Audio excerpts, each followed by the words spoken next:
Partout dans les capitales, les bourses ont perdu la guerre de l'argent.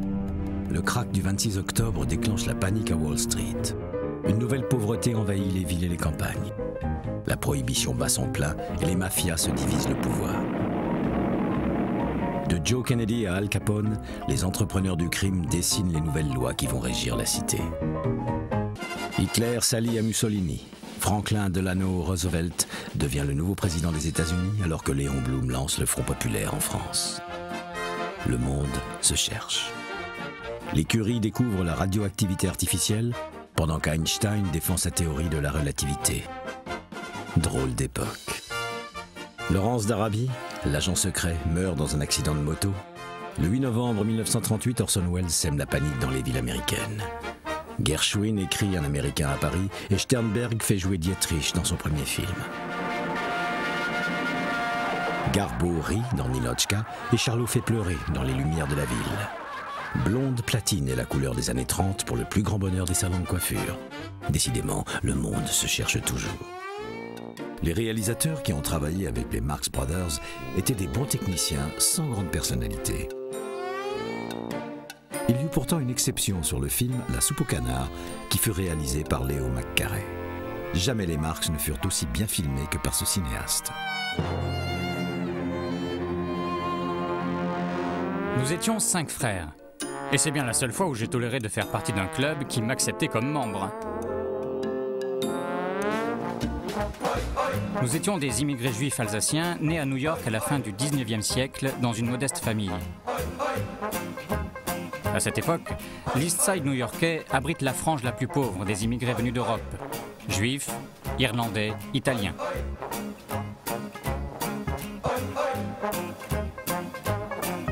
C'est au milieu de cette faune grouillante, survivant par la combine et les petits métiers, que nous allions grandir.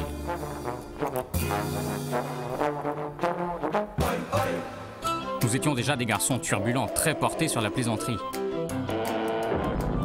Notre appartement tournait à la maison de fou dès que maman nous laissait seuls. Nous ne savions pas que nous étions pauvres, et nous étions donc heureux. Harpo allait patiner dans Central Park, avec un seul patin.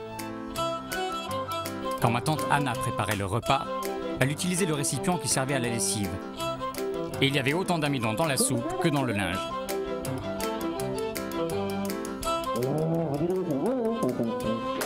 Notre père, surnommé Frenchy, exerçait la profession de tailleur.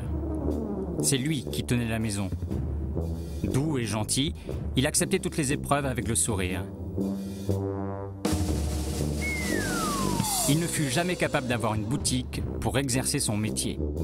Alors, pendant la journée, sa table de coupe et son banc de couture occupaient toute la salle à manger, avec les longueurs d'étoffe et les déchets de la coupe qui débordaient dans la cuisine. Il faut avouer que papa était vraiment mauvais, incapable de prendre correctement les mesures de ses clients. Les costumes refusés, non payés, s'amoncelaient dans le couloir. Et au milieu de cette cohue, il n'y avait pas de place pour l'école ou la pratique de la religion.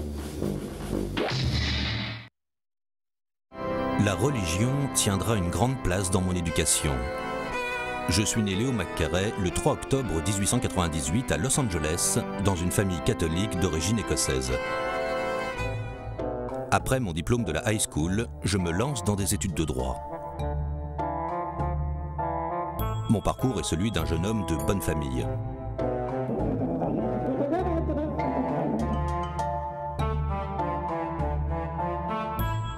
Je garderai toujours ce vernis polissé et conservateur de la bonne société qu'incarnera à merveille Cary Grant, et dans le même temps je ressentais déjà une attirance contradictoire pour les personnalités de clowns anarchistes tels que W.C. Fields ou les Marx Brothers. Une fois diplômé, j'entame une carrière d'avocat. Une carrière qui sera de courte durée. J'étais un défenseur trop jeune pour inspirer confiance et trop inexpérimenté pour parvenir à gagner une affaire. Je décidai de tout quitter pour m'installer dans ce nouvel Eldorado dont tout le monde parlait, Hollywood. Je tente ma chance comme parolier, mais il me faudra attendre plusieurs années pour écrire enfin les chansons de mes films.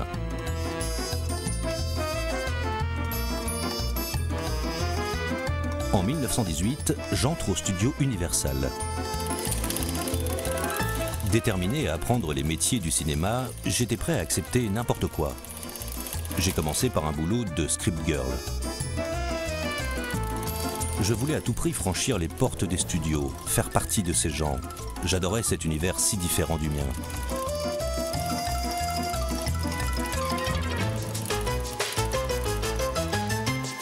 Un jour, Todd Browning, le futur réalisateur de Freaks, m'engagea comme assistant sur 2 de ses films, La Vierge d'Istanbul en 1920 et Les Révoltés l'année suivante. Ce fut pour moi un apprentissage exceptionnel, car Browning écrivait, dirigeait et montait ses films lui-même. Difficile d'imaginer 2 personnalités plus éloignées que les nôtres. Je dois reconnaître que le travail commun avec cet homme si étrange a attisé ma curiosité pour les personnalités hors normes.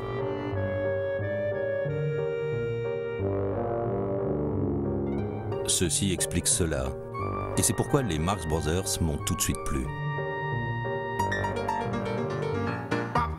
Personnalité hors norme, nous l'étions sûrement. Chez nous, rien ne ressemblait à ce que les autres faisaient. Notre père était un excellent cuisinier, alors que maman ne pouvait rien faire sans lui. Et pourtant, sans elle, nous ne serions arrivés à rien. Elle a été la femme la plus importante de ma vie. C'est elle qui fut à l'origine de la formation de la troupe sur le plan professionnel. Maman était une femme adorable.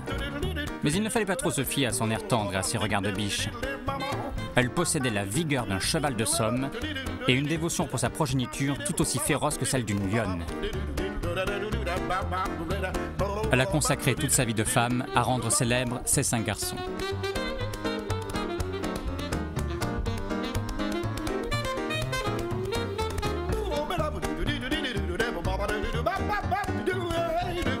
Seul l'oncle Hal désirait vraiment entrer dans le show business, et il y parvint au-delà de toute espérance.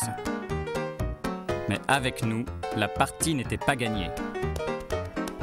Je voulais devenir écrivain, Chico voulait devenir joueur de cartes professionnel, Harpo avait pour ambition de devenir pianiste, et Zeppo, boxeur.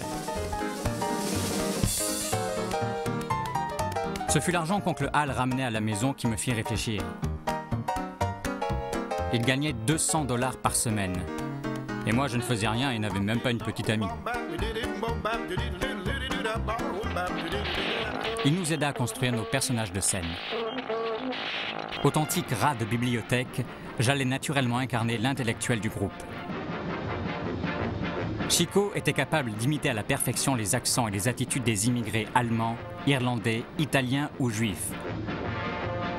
Mais c'est surtout l'image du Méditerranéen hâbleur qu'il gardera sur scène et à l'écran. What for? Well, you see, I just got a word from my lawyer. He got me a divorce. And 1 month every year I win the custody of my wife's parents. Quant à Harpo, sa voix haut perchée l'empêcha de lutter avec le verbiage de ses 2 aînés. Il devient donc le muet de la troupe, qui ne s'exprime que par des grimaces et des rébus mimés aussi hilarants qu'improbables.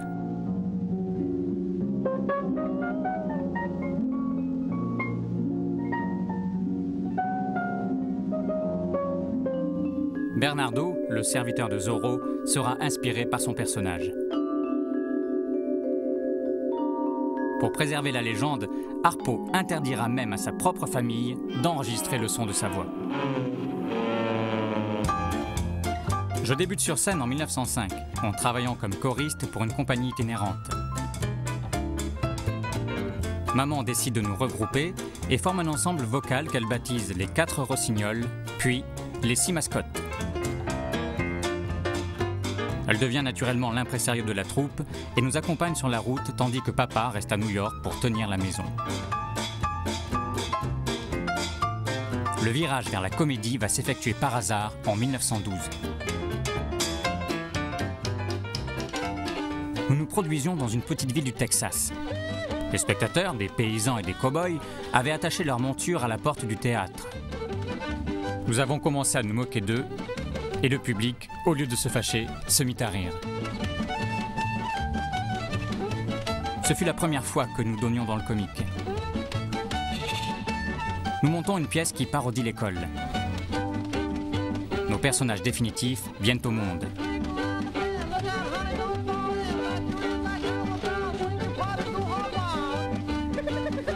J'y incarne le très digne Herr Professor, un personnage que je garderai dans toutes mes interprétations. C'est encore lui qui mènera le bal dans l'émission que j'animerai des années durant à la radio, puis à la télévision.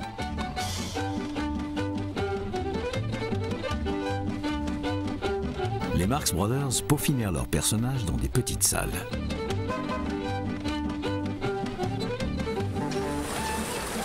Groucho inventa sa fameuse démarche à grandes enjambées, les genoux pliés, les mains croisées dans le dos. Harpo apprit à compenser son absence de texte par des inventions graphiques dignes de Chaplin. Chico s'employait à faire la navette entre ces deux individus antinomiques en multipliant les gaffes. La vie joyeuse mais chaotique des frères Marx bascula le 19 mai 1924. Ce soir-là, le gratin de la critique new-yorkaise se retrouva sur le pavé de Broadway à cause de l'annulation de dernière minute de la générale d'un prestigieux spectacle. Faute de mieux, tout le monde se dirigea vers la salle où jouaient les Marx Brothers.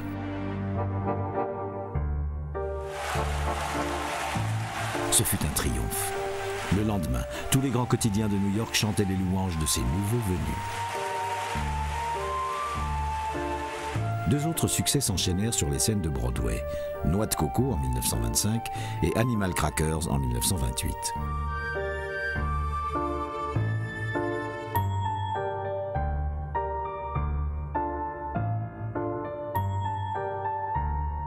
Le cinéma était friand de grands succès venus de la scène. C'est avec les adaptations cinématographiques de ces deux pièces que les Marx débutèrent sur le grand écran. Ils tournaient en studio le matin et jouaient le soir. Le réalisateur Robert Fleuret eut le plus grand mal à contrôler leur débordement anarchique. Après l'adaptation au cinéma d'Animal Crackers, les Marx quittèrent New York pour Hollywood, un contrat de 3 films avec la Paramount en poche. En espérant canaliser l'extrême vitalité de la troupe, la direction du studio confia les 3 films à un producteur aussi fantasque que pouvaient l'être les 4 frères, Herman Mankiewicz. Le futur scénariste de Citizen Kane s'était rendu célèbre en tentant de pervertir les scénarios de la série Rintintin. Pour diriger le meilleur de ces 3 films dont il eut la charge, Mank fit appel à un maître du burlesque, le meilleur réalisateur des studios Hal Roach, Leo McCarey.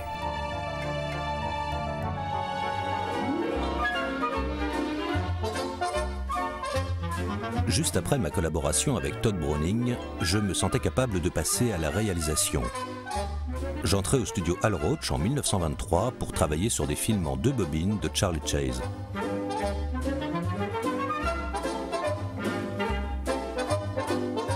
En 1927, je supervise la production des films de Laurel et Hardy, assimilant leur technique du slow burn et du désordre progressif. En 1929, je démarre véritablement dans la réalisation de longs métrages et obtiens mon premier grand succès en dirigeant Eddie Cantor dans The Kid from Spain.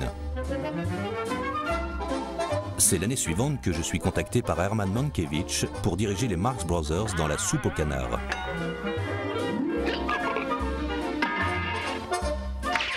L'intrigue se déroule dans un petit royaume fantaisiste d'Europe centrale. Groucho y incarne le Premier ministre, tandis que Chico et Harpo jouent les espions à la solde de l'ennemi. Un imbroglio diplomatique va déclencher la guerre entre les deux pays, conduisant Groucho à tirer à la mitrailleuse sur ses propres troupes.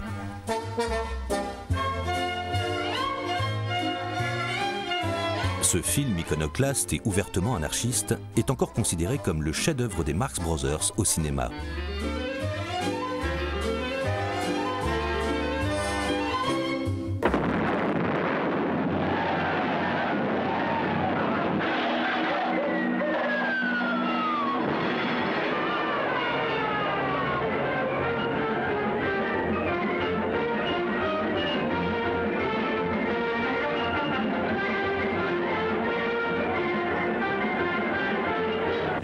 Excellency, I must speak to you. I'll see you at the theater tonight. I'll hold your seat till you get there. After you get there, you're on your own.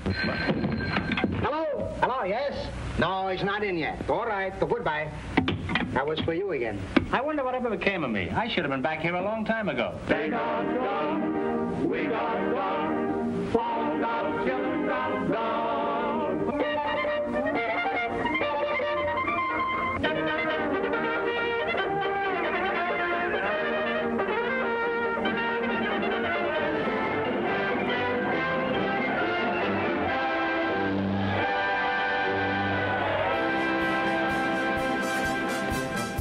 Un jour, Léo me fit une remarque qui m'éclaira sur sa personnalité autant que sur la nôtre. Il était plutôt conservateur, mais les gens différents l'attiraient. Et pour lui, notre univers et les mécanismes de la comédie correspondaient en fait à ce que l'on pouvait trouver dans le cirque. Il s'y rendait dès qu'une troupe passait. Ces artistes se trouvaient mis en marge d'un système et dans le même temps parvenaient à faire partager leur passion et leur travail auprès du public.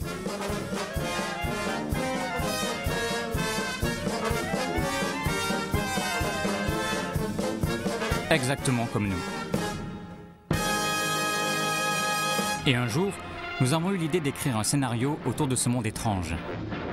Une journée au cirque allait être prise en charge par Irving Thalberg, le génial producteur de la MGM qui nous adorait. Nous partageons le même patrimoine européen que lui et nous faisions partie de ses protégés comme Todd Browning, Charles Laughton ou Norma Shearer. Mais il était conscient des limites de notre popularité. Nos films fonctionnaient dans les grandes villes, mais ne marchaient pas dans l'Amérique profonde. De plus, le public féminin était réticent à cet humour désordonné. Pardon me, madam, but here are the seating arrangements for your final approval. Oh, no, Whitcomb. Judge Chennock will sit on my left hand, and you will sit on my right hand. How will you eat? Through a tube? Blind love.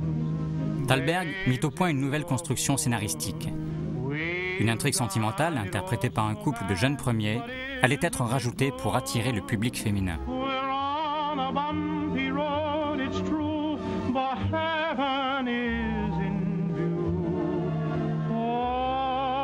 Quant à nos numéros, ils seraient testés au préalable devant un véritable public sur les scènes de music-hall. Nous étions ravis de nous retrouver sur les planches, notre élément naturel. But last night when I first saw you, And slammed the door in my face. I realized that you're the man I've been dreaming of. What do you eat before you go to bed?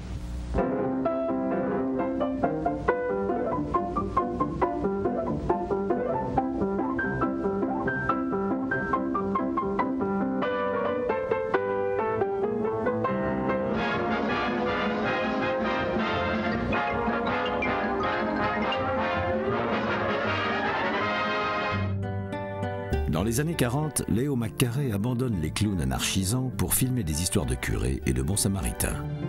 Bing Crosby remplace W.C. Fields. La comédie, selon McCarey, va forcément évoluer vers des rivages bien conventionnels. Cette veine conservatrice va culminer 8 ans plus tard dans une œuvre ouvertement réactionnaire. En cette année 1952, les interrogatoires de la commission sénatoriale des activités anti-américaines bouleversent la communauté hollywoodienne.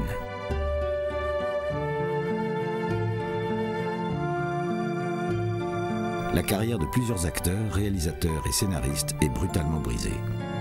3 grands cinéastes, Alan Dwan, Fred Zinnemann et Anthony Mann, réalisent des westerns métaphoriques dénonçant la chasse aux sorcières.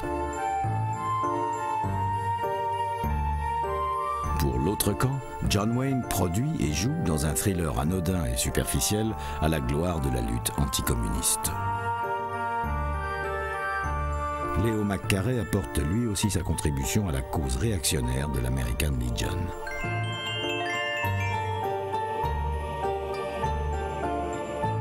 Les choses n'étaient pas aussi manichéennes à l'époque, et c'est vrai que certains d'entre nous ont ressenti une véritable peur du communisme que nous ne connaissions qu'à travers le prisme de l'Union soviétique. C'est pour cela que j'ai fait ce film. Je voulais dénoncer ce qui m'apparaît maintenant comme un fantasme, mais qui dans ces années-là ressemblait à une réalité. Dans ce film, un patriote puritain découvre que son fils est un partisan de la lutte pour l'égalité des droits des minorités et qu'en outre, il déteste le football. Tout s'explique lorsque 2 agents du FBI nous apprennent que le fils est un agent communiste. Les larmes de la mère éplorée vont ramener le jeune homme dans le droit chemin. Il aura juste le temps d'enregistrer sa confession avant d'être assassiné par ceux qu'il protégeait. Considéré comme l'égal de Frank Capra, ma prise de position va me faire chuter de mon piédestal aux yeux des cinéphiles et de la communauté hollywoodienne. Cette mise à l'écart va profondément me remettre en cause et en 1957, je tourne Elle et lui, un ultime chef-d'œuvre, comédie dramatique bouleversante interprétée par Cary Grant et Deborah Kerr. Elle et lui est le remake d'un film que j'avais réalisé en 1939 avec Charles Boyer et Irene Dunne dans les rôles principaux. If you've ever been in love or ever hope to be in love, here's a story you'll love with all your heart. I miss you. I miss you. Why don't you phone more often? Oh, I will. Don't go away. Now, couldn't we at least eat together, you know, in my room or yours or something? The news would be all around the ship before we had our salad. Crew talks too, you know. I understand. Do go round the other way. You're making me dizzy. I feel better, too. Wait a minute. There's something else I want to say. Now, listen, darling. You know, astonishing.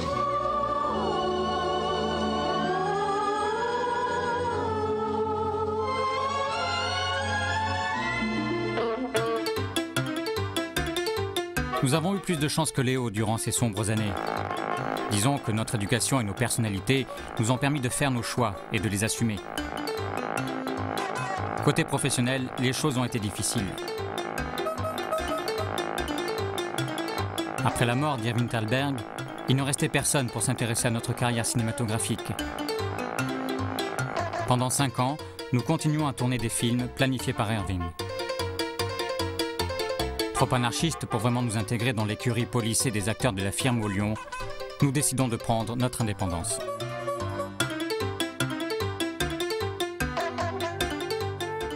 Harpo et Chico reprirent le chemin du music-hall, tandis que j'entamais une carrière à succès d'animateur à la radio, puis à la télévision. En 1946, nous nous réunissons de nouveau dans Une nuit à Casablanca, pour éponger les dettes de jeu de Chico. 3 ans plus tard, ce fut au tour de Harpo de faire appel à nous pour La pêche au trésor. Le film fut un échec. Nous venions d'atteindre le terme de notre vie professionnelle.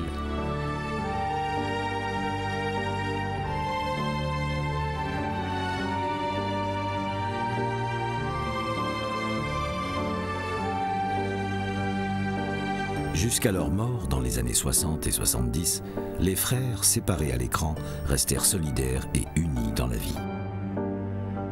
Ils ont joué dans toutes les villes d'Amérique pendant des dizaines d'années sans jamais se disputer.